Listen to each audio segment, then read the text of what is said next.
Welcome to the Opioid Affected Youth Program Performance Measures Training. Today we're going to talk about understanding your program data, how to prepare, how to collect, how to track, and how to report on program data. Understanding and reporting useful and accurate data is a critical component in the solicitation and award process and can help both yourself and your program manager gain key insights on many decision-making factors, whether those factors be related to time, resources, or funding.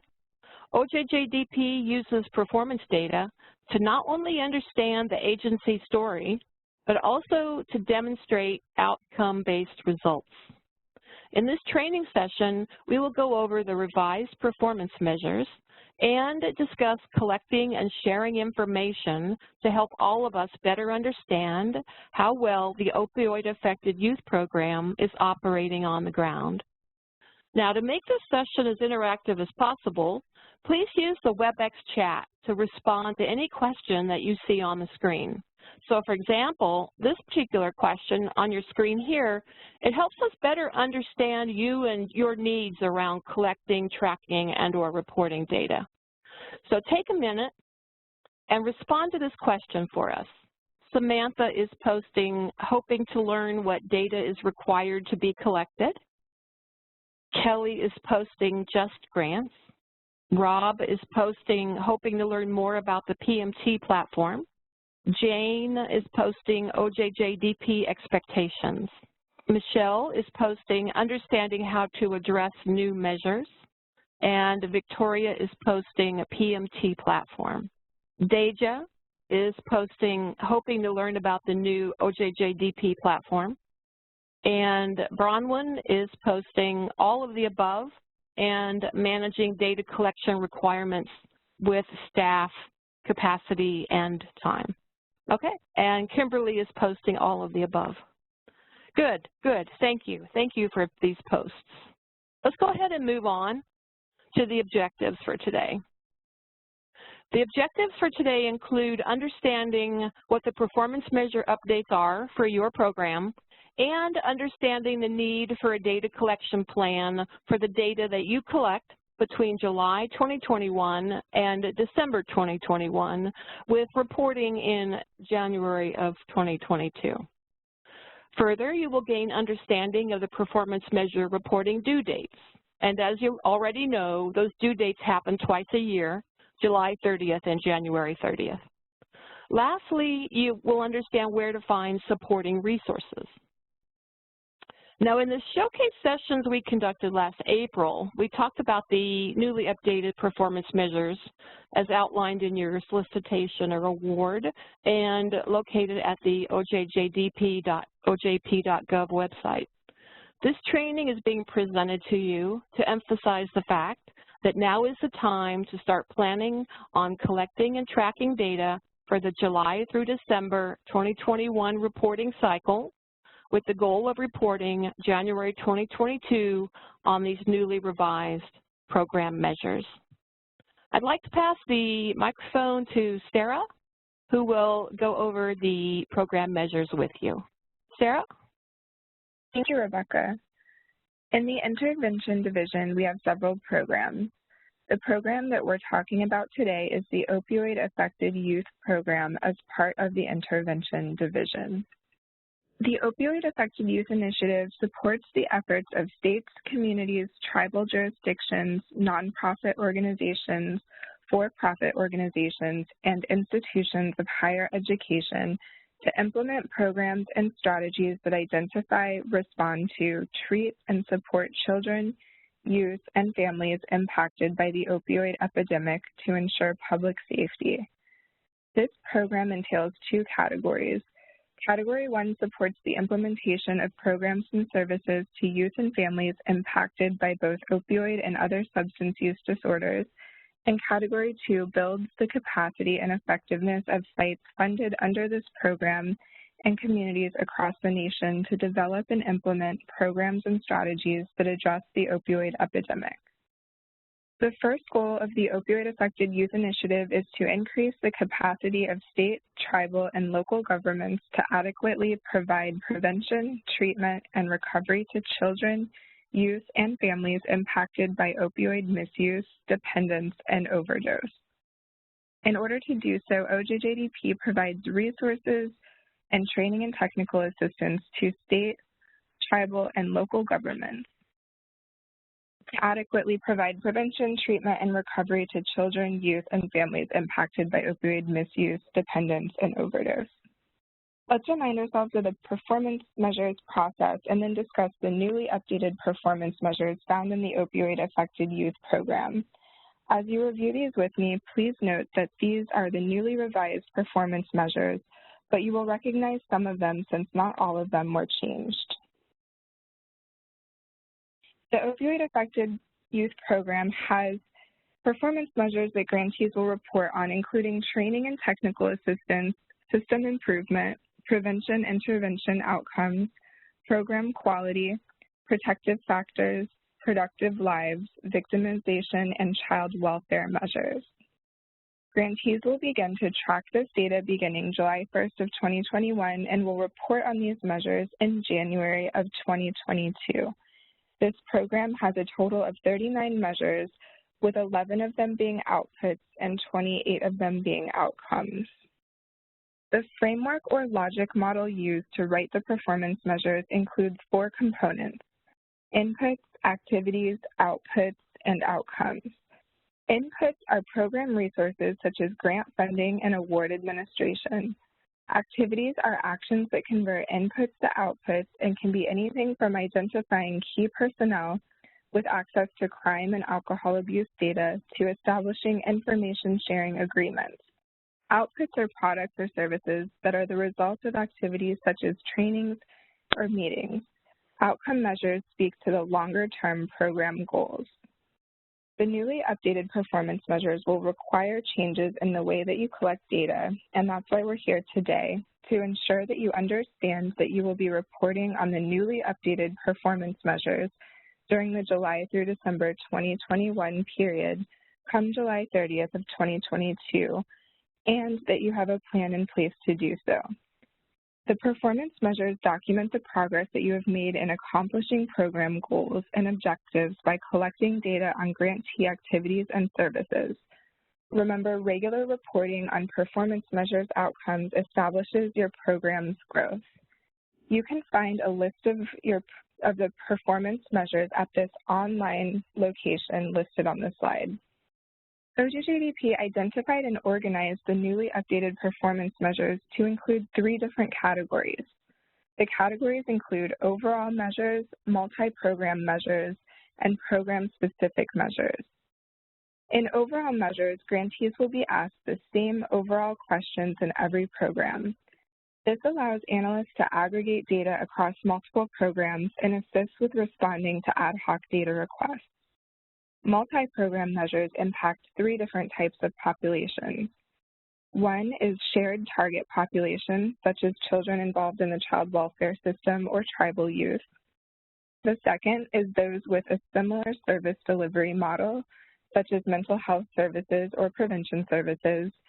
And lastly is those with shared outcomes, such as youth provided with defense counsel. Program-specific measures collect data that align with a specific population, funded activity, or desired result. These measures help reflect the unique outputs and outcomes for each specific program and distinguishes them from other programs. Program-specific measures also help track the progress of individual programs over time. Next, let's look at the performance measures for your program. Again, we will not be able to go through all of them, but I would like to highlight those that I think may prompt questions over the next 6-month reporting cycle and continuing through the life of the award. To report this overall measure, you will report on the number of individuals served by population. This performance measure captures the total number of individuals served and is broken down by the number of children, youth, young adults, parents or legal guardians, and additional family members. Since OJJDP funding is targeted to serve children and youth, the various categories of individuals served help OJJDP isolate the true number of children and youth served. This measure also captures the number of individuals who were carried over and the number who were new admissions during the reporting cycle to avoid duplication. Percentage of eligible individuals served by an evidence-based program or practice is an overall measure classified as a service delivery output measure. A program or practice is defined as evidence-based if up to 3 rigorous outcome evaluations demonstrated its effectiveness by measuring the relationship between the program and its intended outcomes, and has the ability to replace and scale when implemented with fidelity. And the ability to replicate and scale when implemented with fidelity. A rigorous outcome evaluation utilizes an experimental or a quasi-experimental design. For this performance measure, you will simply report the number of individuals served by an evidence-based program and also the name and source of the evidence-based program, which you will provide in a text box. The next measure is a training and technical assistance output measure, number of training events held. Training refers to in-person or virtual teaching and learning activities, including planning, curriculum development, and delivery, aimed to help individuals apply the knowledge, skills, and attitudes needed by a task, job, or organization. Training events are planned activities that are delivered to help individuals apply knowledge, skills, and attitudes needed by a task, job, or organization. For this measure, you will simply provide the number of training requests received and also the number of training events held. For this TTA overall outcome measure, you will provide data on the total number of individuals that used the skills or knowledge learned at a training within 3 months of attending the training, determined by a post-training survey. For example, when you begin collecting data for the upcoming reporting cycle, July to December of 2021, you will capture post-survey data received during the reporting cycle that reflects that individuals used the knowledge or skills learned from a training event that occurred during the previous reporting cycle or within 3 months of attending the training. We understand that as a new grantee, or if you're reporting on this measure for the first time, you may still be developing a post-survey during the reporting cycle. This next measure is a prevention intervention outcome measure, percentage of eligible individuals detained. Detention refers to the placement of a youth in a facility under court authority at some point between the time of referral to court intake and case disposition. Detention prior to case disposition is known as pre-dispositional detention. Detention after sentencing is post-dispositional detention. Post-dispositional detention includes awaiting placement or short-term sentencing to detention. Count individuals who received either type of detention.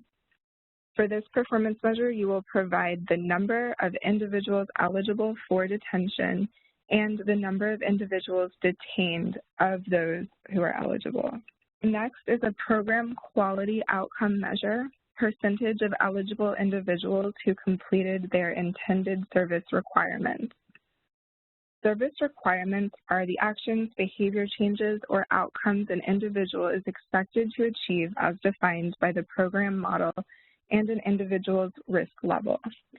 For this performance measure, you will be providing the number of individuals who exited the service during the activity period, the number who exited the service on time and who completed the service's requirements, the number who exited early and who completed the service's requirements, the number who exited the service after the intended time and who completed the service's requirements, the number who exited the service on time and who did not complete the service's requirements, the number who exited the service early and who did not complete the service's requirements, and the number of individuals who exited the service after the intended time and who did not complete the service's requirements.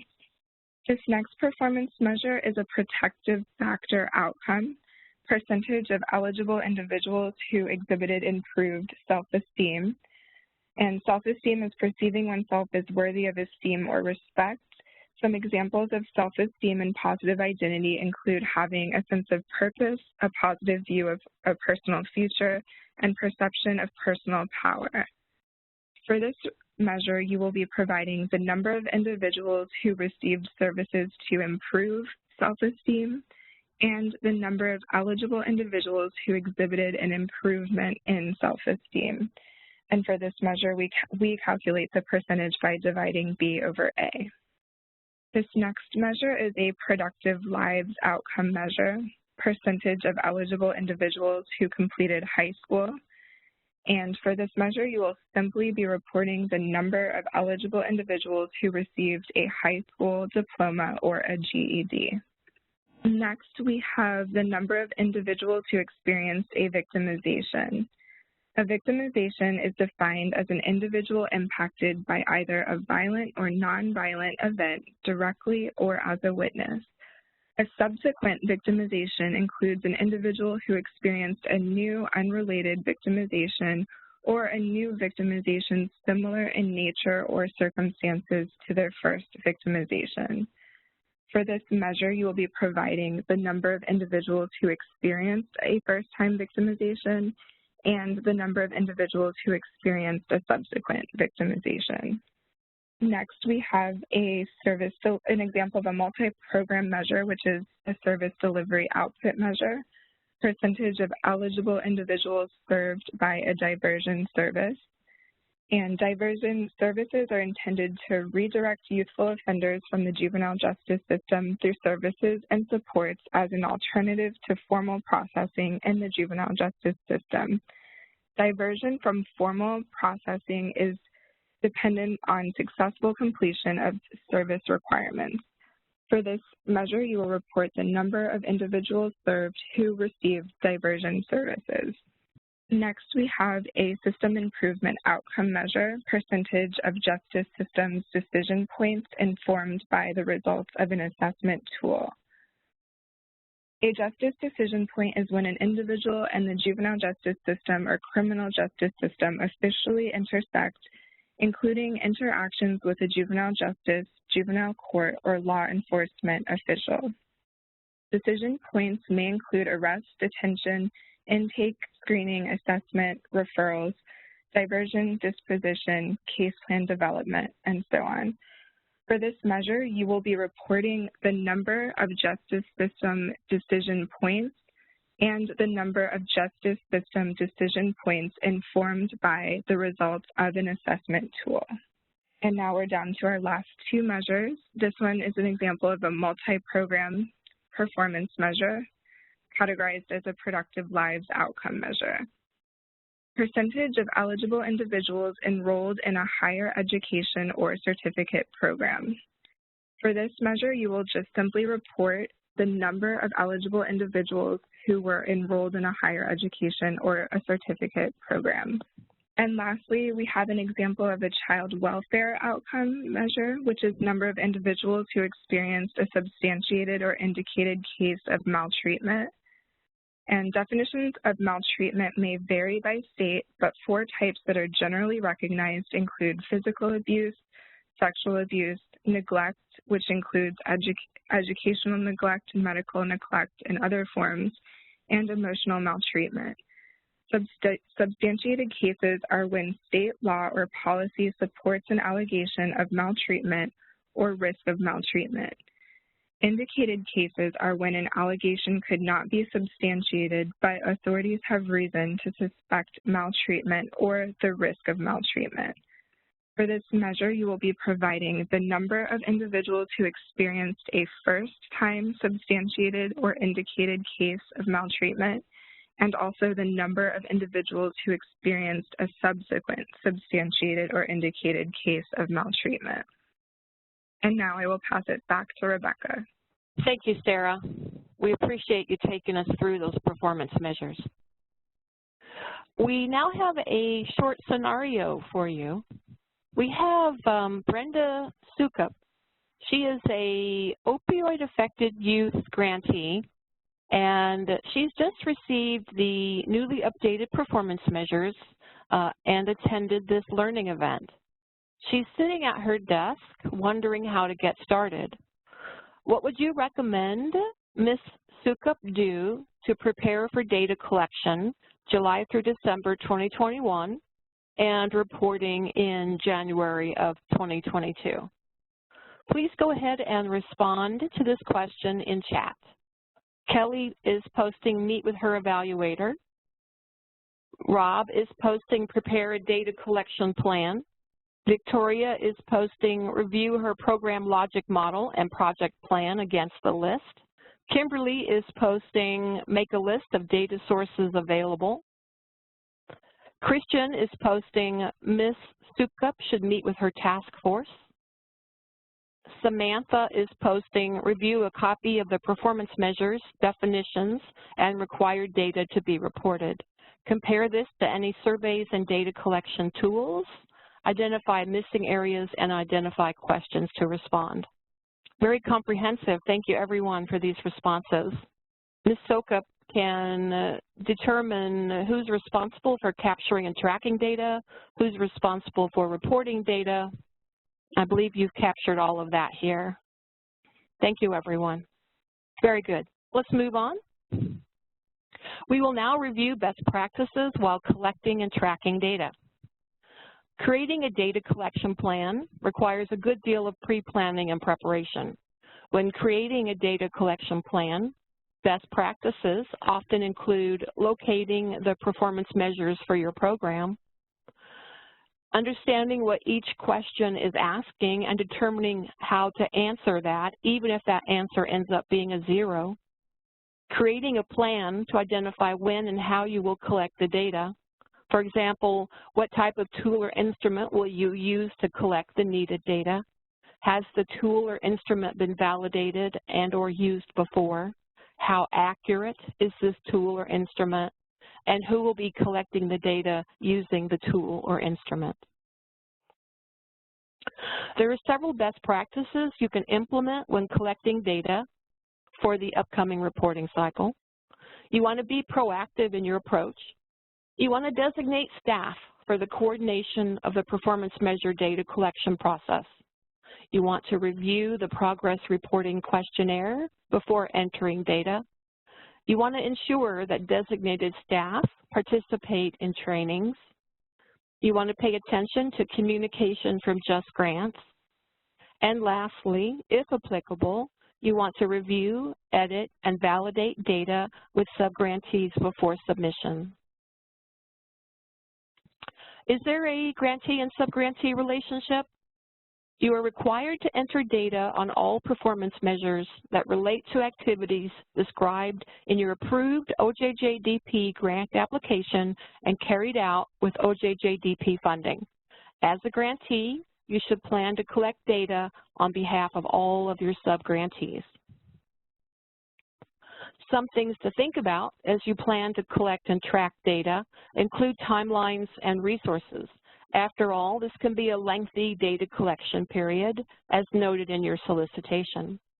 Some of the questions you may want to consider while planning include duration of data collection and document version control. Does your plan include a beginning, a middle, and an ending date? How will you manage your documents over that time period? For example, would you track them using an Excel spreadsheet? Regarding location and access, how long will you store the data? Who will have access to it? And if it is stored on a shared drive, who is given permissions? Lastly, how will changes be communicated? How will the data be validated and edited if applicable? We will now review several best practices during reporting. In the January 2022 reporting cycle, you will be reporting on the newly revised performance measures and narrative questions. Narrative questions provide you with the opportunity to answer or address the following topics. What do the numbers you reported on in your performance measures actually mean on the ground? How does your work impact your community? You want to use the narrative to walk the reader from the numeric output to the tangible outcome. And you want to use specific and detailed examples to illustrate your points. Other things to think about include providing evidence to support conclusions, thinking about what funding has allowed you to do that you could not do prior to receiving the funding, and could include words like COVID-19 and pandemic when explaining COVID-19 adjustments to the program. And here on the screen you see an example of the narrative for your review later when you receive the deck. Next, let's discuss best practices for reporting in JustGrants. Common issues will arise since you are required to respond to every question.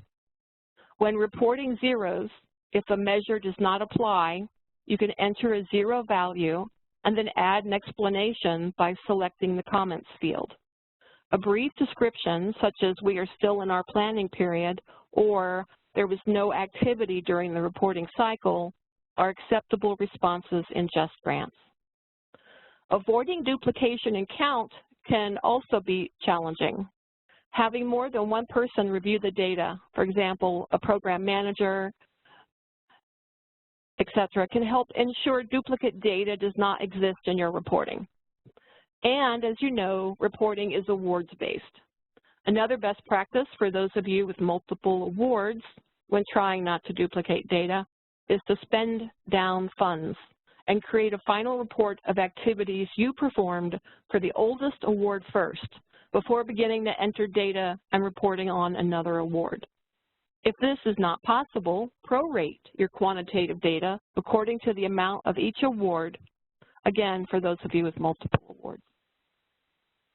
You want to contact JustGrants with any concerns related to error messages found in JustGrants.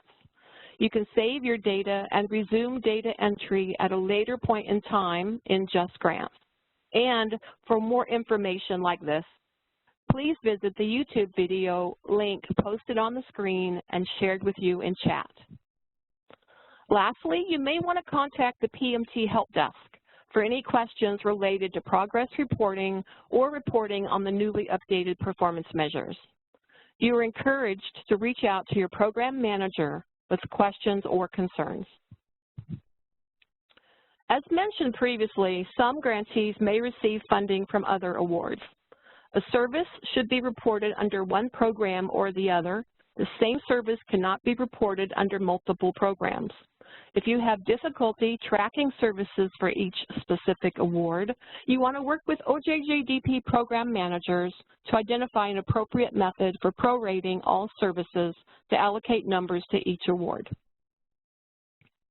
You will be reporting on the activities that occurred between July and December 2021 in January of 2022.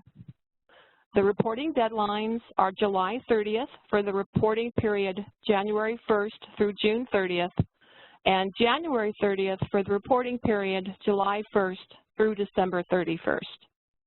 More information regarding reporting in JustGrants will be forthcoming. If you are a 2019 and earlier grantee, this training is not directed at you, but you are welcome to stay to learn more about the new measures. Regarding the 2020 and future grantees, even though JustGrants does not yet have the functionality to accept data for the new measures, these trainings are being conducted to ensure that you begin tracking data in support of the new measures. Doing so ensures that you can report your program data once the system functionality becomes available.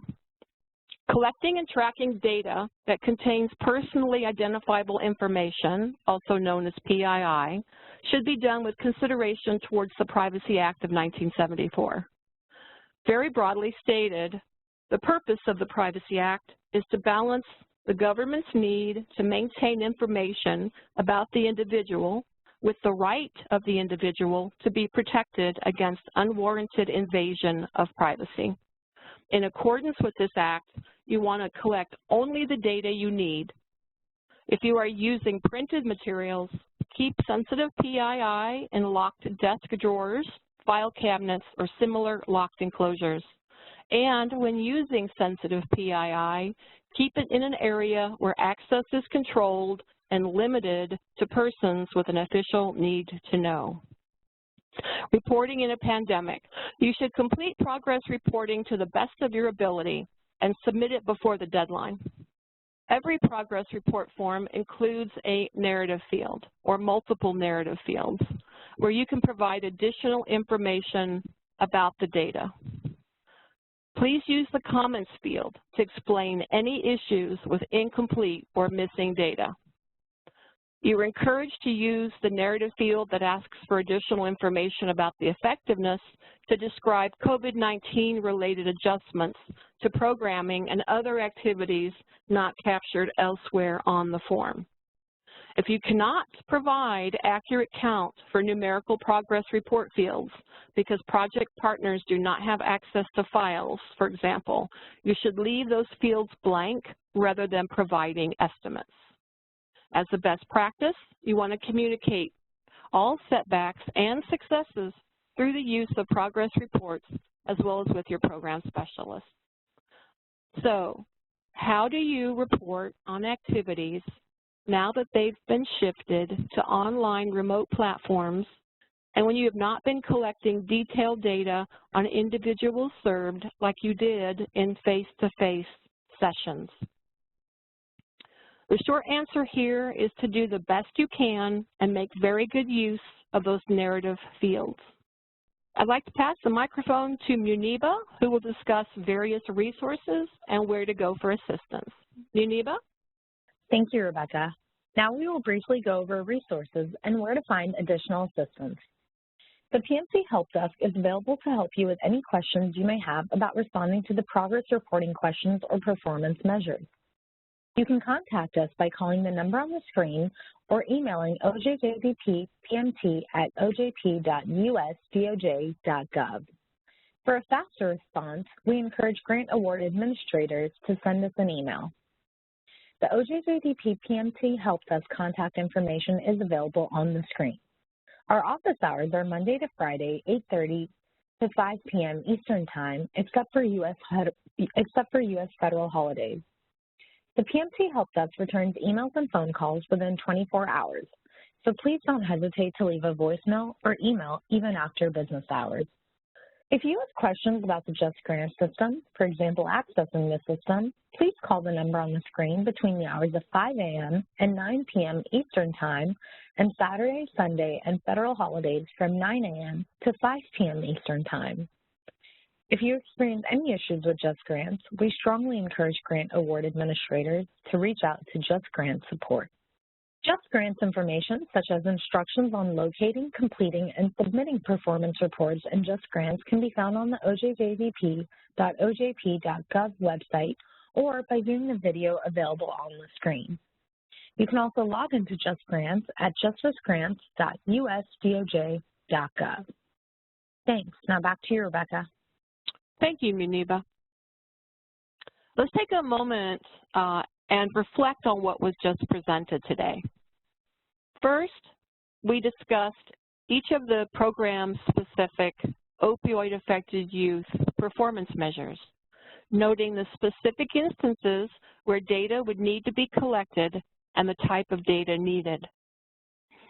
Next, we discussed the best practices for planning, collecting, tracking, and reporting on data. An important takeaway is the fact that OJJDP does understand that data collection has begun and organizations, agencies, and subawards need time to review, process, and create a data collection plan for these performance measures. Some indicators will be easier to collect than others. We encourage you to work with your partners and TTA providers on a data collection plan. So, what is next? Next steps include the opportunity we all have to collect data that will inform change down the road. For our part, those changes come in the form of edited performance measures. You'll be receiving a fillable feedback form that you are requested to complete and return to the PMT Helpdesk once you have familiarized yourself with these newly updated measures. There is one form per performance measure with plenty of room for narrative. Providing us with the feedback that we need on these measures gives us the information to fully understand those needs or challenges that you have when you face implementing that measure. Thus, collecting feedback now on these measures informs the refresh cycle 1 year after the pilot has occurred. For now, however, no planned changes to the performance measures are being considered, and we would request that you do not make any changes to any of the documents posted online or provided in training sessions. And that concludes today's session.